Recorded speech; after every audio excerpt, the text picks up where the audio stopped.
औज़ुबिल्लाहिमिनश्शैतानिर्रजीम बिस्मिल्लाहिर्रहमानिर्रहीम। अस्सलाम वालेकुम। मेरा नाम अर्जमंद उस्मान है। आज की इस वीडियो में आपको गौहर पब्लिशर की जानिब से खुशामदीद कहते हैं। हमारा स्लोगन है redefining the geography of education through digital resources for conceptual learning.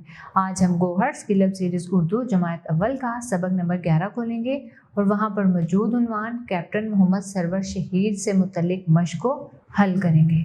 जी बच्चों, चलते हैं मश्क की जानिब। सवाल नंबर 1, दिए गए अल्फाज के मानी समझे और जुबानी जुमलों में इस्तेमाल करें। अल्फाज हैं ऑफिसर, इसका मानी है अफसर। हाकिम, इसका जुमला आप यूँ बना सकते हैं, अली के अब्बू एक ऑफिसर हैं। जुर्रत, बहादुरी, इसका जुमला यूँ बना सकते हैं, हमारी बहादुर फौज बड़ी जुर्रतमंद है। बहादुर, दलेर, अली एक बहादुर इंसान है। शहीद, अल्लाह ताला के रास्ते में जान कुर्बान करने वाला। खारदार, कांटों वाली। एतराफ़, इकरार करना, मान लेना।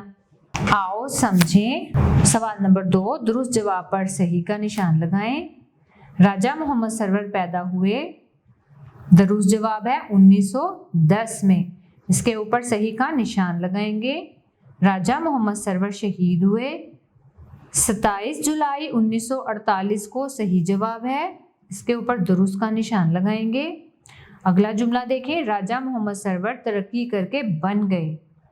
क्या बने थे? कैप्टन। कैप्टन के ऊपर सही का निशान लगाएंगे। सवाल नंबर 3, सवालों के जवाब लिखें। पाकिस्तान का सबसे बड़ा फौजी एजाज क्या है? किस बच्चे को मालूम है? ऊंची आवाज से मुझे बताएं। जी हाँ, पाकिस्तान का सबसे बड़ा फौजी एजाज निशाने हैदर है। अगला सवाल देखें, राजा मोहम्मद सरवर कब पैदा हुए? राजा मोहम्मद सरवर 10 नवंबर 1910 को पैदा हुए।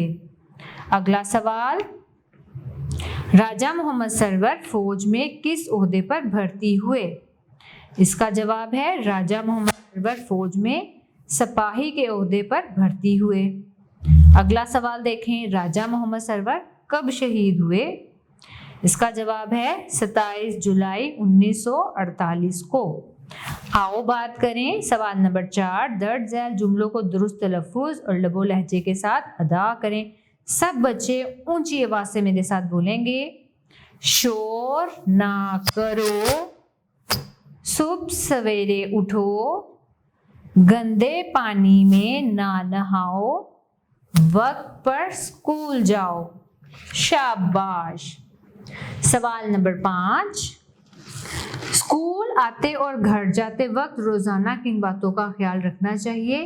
कमरा जमात में जुबानी इजहार करें। स्कूल आते और घर जाते वक्त फुटपाथ का इस्तेमाल करना चाहिए, अपनी चीज़ों की देखभाल करनी चाहिए और किसी भी अजनबी से बात मत करें और ना ही कोई चीज़ लेकर खाएं।